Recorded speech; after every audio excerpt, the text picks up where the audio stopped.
por querer cada vez mais, né? É um pecado que a gente acaba perdendo o controle do nosso, né? E isso em relação ao nosso corpo, né? E isso é uma situação oposta à moderação. Nós estamos deixando de ser moderados, né? Então, é a falta de moderação. Então, isso é o consumo em excesso, sem necessidade, né? E isso nos traz males físicos e espirituais. Nós acabamos sofrendo muito com esse pecado da gula, né? E este pecado pode nos levar a outros, não é verdade? Então, ela pode se apresentar como uma manifestação em busca de felicidade por coisas materiais. Vejam bem, a gula é a busca por felicidade material, né? Então, está aí um ponto onde que temos que ter atenção, né? De não correr o risco de praticar esse pecado, que é o pecado da gula, né? Então, é uma coisa que nós temos que aprender a nos contentar com pouco, né? E iniciando não invejando os ricos, porque a inveja, o sentimento de cobiça, acaba sendo plantado em cada um de nós, através, eu também vou comprar um carro novo, eu vou comprar uma casa mais bonita, aquela roupa que ela está, eu vou comprar uma igual, né? E assim está alimentando o sentimento da cobiça, da inveja, né? Coisa que não tem necessidade de ser. Então, nós temos que ter a consciência de que a riqueza, o poder e os sentimentos, né, não é necessário, ele não é sinônimo de felicidade.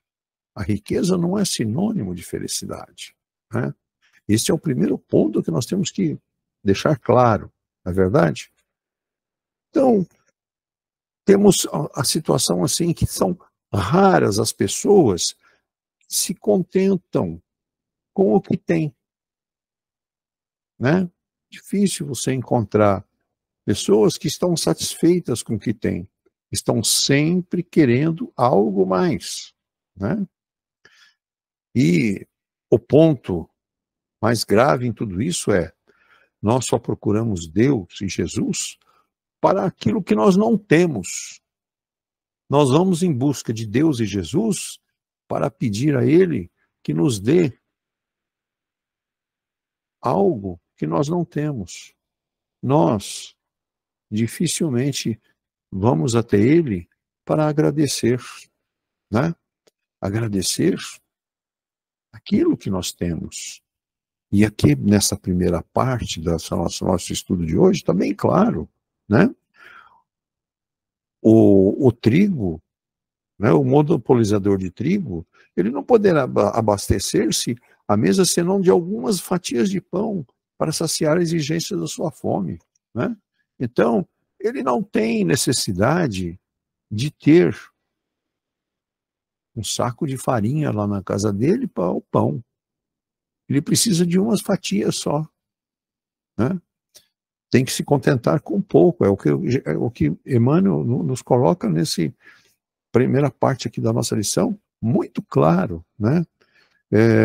O proprietário da fábrica de tecido, mesma situação, ele não precisa de tudo que ele produz para que ele se mantenha, ele se vista, ele precisa de alguns metros do pano, somente isso, né? Então, vejam que esses exemplos que ele nos coloca aqui estão bem claros. Outro ponto que ele deixa muito bem explicado. Por que esperas o banquete a fim de ofereceres algumas migalhas ao companheiro que passa faminto? Eu não preciso ter uma mesa farta para dividir o pão. O pão é para ser dividido. O alimento é para ser dividido. Saciar a minha fome e saciar do meu próximo, né? Então não precisa de banquete para isso tudo. Nós podemos ajudar da forma com as posses que nós temos, né? E o outro que reclama por um tesouro, né? Não há necessidade de riqueza para ajudar o útil ao agradável e trazer o conforto aos mais necessitados. O conforto aos necessitados pode ser trazido de várias formas, né? Através, a gente fala muito sobre isso, através do amor, da caridade, da atenção, do carinho, né? Então, é isso que nós precisamos ter consciência, né? A caridade não depende da bolsa, é fonte nascida no coração. Está aí, claramente. Aonde está a caridade? Está no coração. Está no coração daquele que faz, né? A caridade não é uma situação material.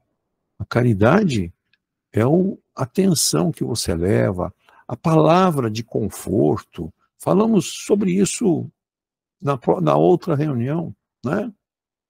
Então, vejam bem, caridade não depende da bolsa, é fonte nascida no coração.